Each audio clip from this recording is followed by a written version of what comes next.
বন্দে ইনকলাব জিন্দাবাদ, ইনকলাব জিন্দাবাদ। এখনো আমার একটু বাধা বাধা হচ্ছে। কেন? আমি ধরো একটা দলে ছিলাম, অনেক ক্ষেত্রে বাধা হচ্ছে, হয়তো অনেকেই ভাবছে যে আরাবুল সেই বলে ফেলছে সেই কথাটা। যাই হোক, সেটা আমার মাফ করে দেবেন, মার্জনা করে দেবেন। আরাবুল যে অকপটে স্বীকার করেছে যে তিনি একটা লাইনে ছিল, লাইনে আসতে লাইন চেঞ্জ করে আসতে একটু অসুবিধা হচ্ছে, এটা কিন্তু সত্যি বড় মনে তিনি একজন পরিচয় দিলেন। আমার বহিষ্কার করার জন্য 2 কোটি টাকা নিয়েছে। সে বলে আমি বড় মুসলমান। 2 কোটি টাকা নিয়ে মমতা বন্দ্যোপাধ্যায় এখন কানে শুনতে পায় না, চোখে দেখে, চোখে শোনে, আর কান দিয়ে শুনতে পায় না। উনি কালা হয়ে গেছে, বাংলার মানুষের কথা শুনতে পান না, উনি শুধু নেতাদের কথা শোনেন। যে একটা ভোট যাতে কেউ না আটকাতে পারে, আর একটা ভোটারদের যাতে কেউ না চোখ দেখাতে পারে, ভয় দেখাতে পারে, সেটা আপনারা নজর রাখবেন। আমার নওশাদ ভাইজান এখানে আছেন, উনি সমস্ত ব্যাপারটা দেখছেন। শুধু ভাঙড় নয়, উনি সারা রাজ্যে বিভিন্ন বিধানসভায় উনি দেখছেন। তাই ওনাকে আমি শুধু ধন্যবাদ জানাবো না, উনি একজন দক্ষ নেতা, উনি একজন অত্যন্ত সচেতন ব্যক্তি, একজন শুধু পীর জাদা বলবো না, উনি যে রাজ্যের মানুষ, হিন্দু মুসলিম জৈন খ্রিস্টানের নেতা, এটা আজকে আমরা বলছি। মমতা বন্দ্যোপাধ্যায় যেটা করতে পারেনি সেটা উনি করে দেখিয়েছেন, তাই ওনাকে ধন্যবাদ জানাবো। উপস্থিত আজকে এই সভার সভা পরিচালনা করছেন সভাপতি, এখানে উপস্থিত হয়েছেন আপনারা ইতিমধ্যে জানেন যে আমাদের অত্যন্ত গুরুত্বপূর্ণ নেতৃত্ব, শুধু নয় বিধায়ক, পশ্চিম বাংলার বিধানসভায় দাঁড়িয়ে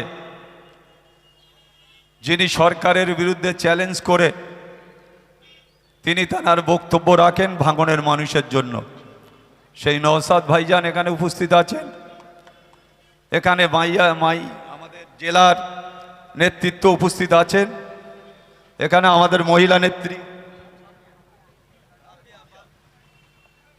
পাপিয়া অত্যন্ত ভালো বক্তব্য রাখেন, মিডিয়ার সামনে আমরা দেখেছি, অত্যন্ত ভালো বলে মহিলা নেত্রী।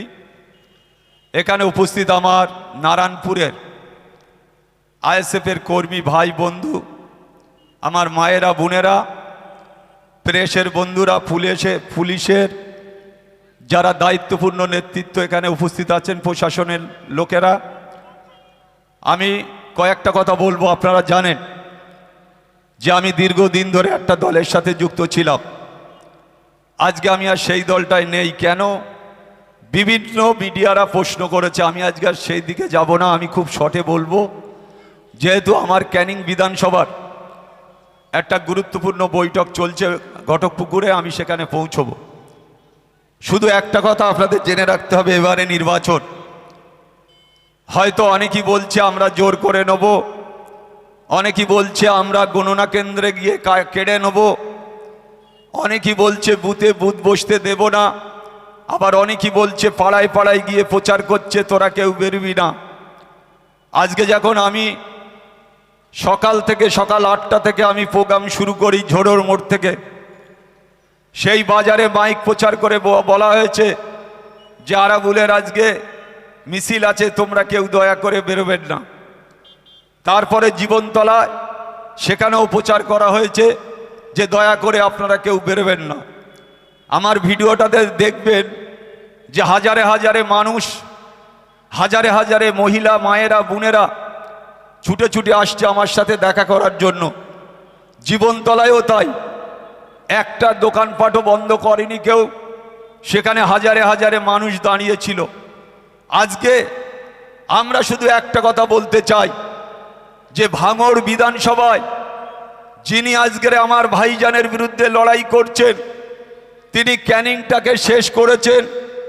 ক্যানিংয়ের মানুষ, ক্যানিংয়ের যারা আছে, আমি দেখছি যে অনেক মানুষ জরি খাটিয়ে বাস করছে, তাদের দুবেলা দুমুঠো খাওয়া হয় না।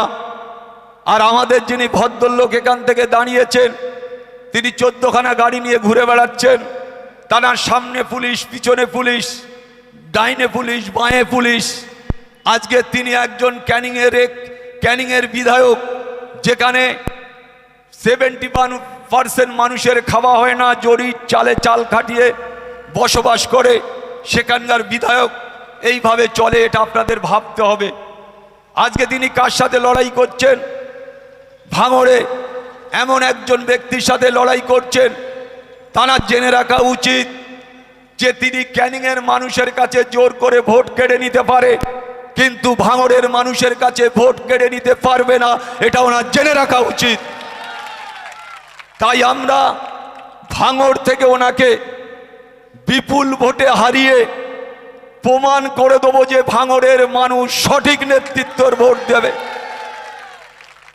তাই জেনে রাখতে হবে যে যার ক্যানিংয়ের মানুষ খেতে পায় না, 14খানা গাড়ি, সামনে গাড়ি, পিছনে গাড়ি, ডাইনে গাড়ি, বাঁয়ে গাড়ি, এরম একজন বিধায়ক তার নিজের এলাকার জন্য কিচ্ছু করেনি।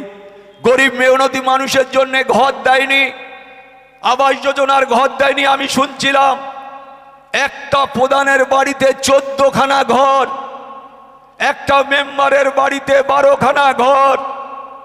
যারা বড় লোক, সাত দেয়া বাড়ি, যারা দুতলা বাড়ি, তারা ঘর পায়, আর যারা জড়ি খাটিয়ে, যারা দুবেলা দুমুঠো খেতে পায় না, তারা কিন্তু আবাস যোজনার ঘর পায় না। এর নাম হচ্ছে বাংলার মুখ্যমন্ত্রী মমতা বন্দ্যোপাধ্যায়, একটা অপদার্থ জাল্লাদ মুখ্যমন্ত্রী বলে আমি মনে করি। যে আজকে বাংলার মানুষের জন্য ভাবিনি, তাই তিনি তানার দল, তানার নেতৃত্বর কথা ভেবেছেন, তিনি তানার কথা ভেবেছেন, তানার পরিবারের কথা ভেবেছেন। তিনি বাংলার মানুষের কথা ভাবেননি, পিছিয়ে পড়া গরিবদের কথা ভাবেননি, দিন দুঃখী ভাইদের কথা ভাবেননি, দুবেলা খেটে খায়, দুবেলা দুমুঠো অন্ন জোটে না, তাদের কথা ভাবেনি। আজকে ওনার বড় লোক ক্যাডারদের জন্য ভেবেছে এই অপদার্থ নির্লজ্জকে এবারে বাংলা থেকে সরাতে হবে। তাই আজকে আমি এই দলটাকে আমি জয়েন করেছি। আজকে আমি দেখেছি যে দলটা মমতা বন্দ্যোপাধ্যায় যখন দলটা করেছে, 84 সালে উনি যাদবপুর কেন্দ্র থেকে লড়াই করেছিল, সেখান থেকে ওনার ওই আঁচলের তলায় আরাবুল আজকে লড়াই করে করে ওনার কাছে ওনাকে আমরা পথ দেখিয়েছি। আজকে সেই মহিলা, সেই ভদ্র মহিলা, আজকে তার ক্যাডাররা, তার ভাই নেতারা, কর্মীরা, মন্ত্রীরা, আমলারা আজকে কোটি কোটি টাকা আজকে ভাবতে অবাক হয়। যে ভদ্রলোক এখানে ক্যান্ডিডেট হয়েছে, আপনাদের একটু জেনে রাখা উচিত। আমি বলছি 3 জনকে টিকিট দেবে বলে 75 কোটি টাকা এক একজনের কাছ থেকে 25 কোটি করে টাকা নিয়েছেন তিনি ভদ্রলোক ক্যান্ডিডেট করবেন বলে। আজকে যখন তিনি ক্যান্ডিডেট হয়ে গেলেন, তাদের বলছে তোর ব্লকের সভাপতি করে দেবো, একজনের বলছে তোর পঞ্চায়েত সমিতির সভাপতি করে দেবো, একজনের বলছে তুই সারা ভাঙড়ে তোলা তুলে বেড়াবি, যে টাকাটা আমার দিচ্ছিস আদায় করে নিবি। এই হচ্ছে উনি ক্যাডার, আর উনি ভাঙড়ের মানুষের কাছে ভোট চাইতে আসছে। লজ্জা লাগে না? তার লজ্জা থাকা উচিত নয়? আজকে এই নির্লজ্জ অপদার্থ তোলার জন্য ভাঙড়ে এসেছে। শুধু 75 কোটি টাকা নয়, আপনারা এই ক্যানেলে বাস করেন, ক্যানেলের ধারে একজন তারদা অঞ্চলের নেতা, তার দায়িত্ব হচ্ছে যত ওয়েটল্যান্ড, খাস জমি, বর্গা জমি, পাট্টা জমি বিক্রি করার দায়িত্ব তার।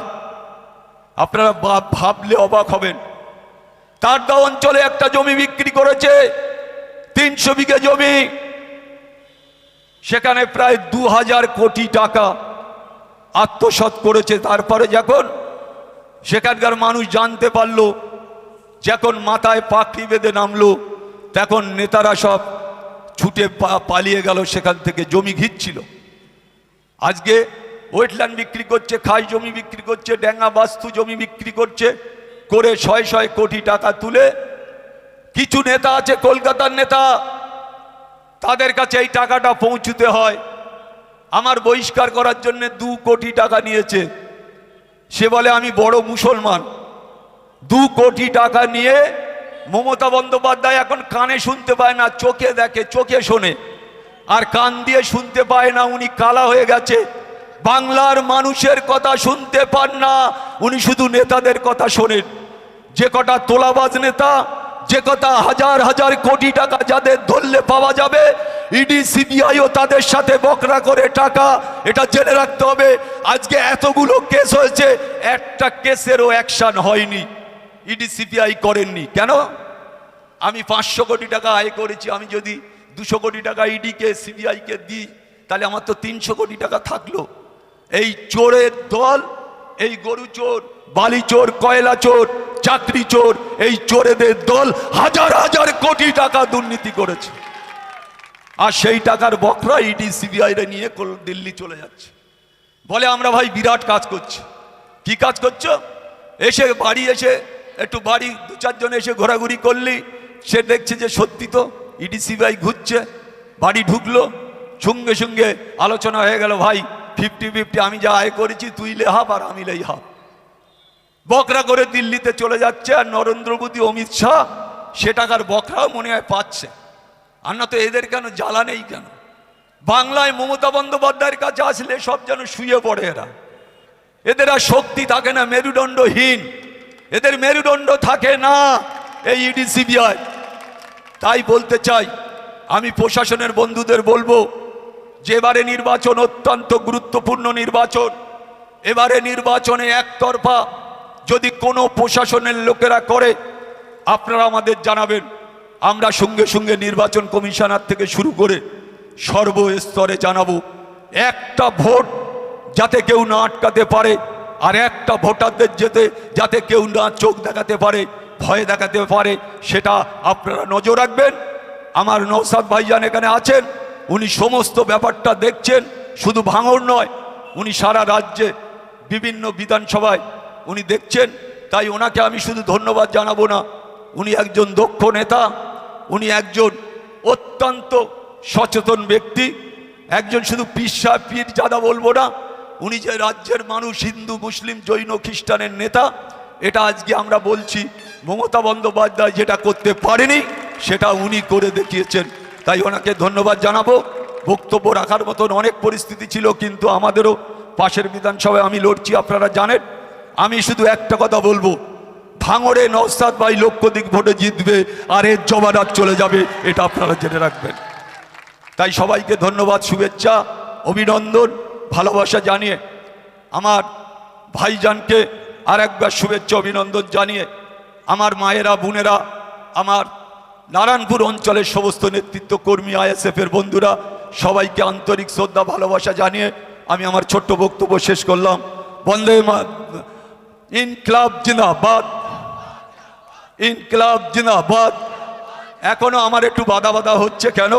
আমি ধরো একটা দলে ছিলাম, অনেক ক্ষেত্রে বাধা হচ্ছে, হয়তো অনেকেই ভাবছে যে আরাবুল সেই বলে ফেলছে সেই কথাটা। যাই হোক, সেটা আমার মাফ করে দেবেন, মার্জনা করে দেবেন। আমি আমার বক্তব্য এখানে শেষ করলাম। আমরা আমাদের আরাবুল ইসলাম মহাশয়কে ধন্যবাদ জানাই তার মূল্যবান বক্তব্য রাখার জন্যে। আমরা জানার জন্যে দীর্ঘক্ষণ অপেক্ষা করেছি।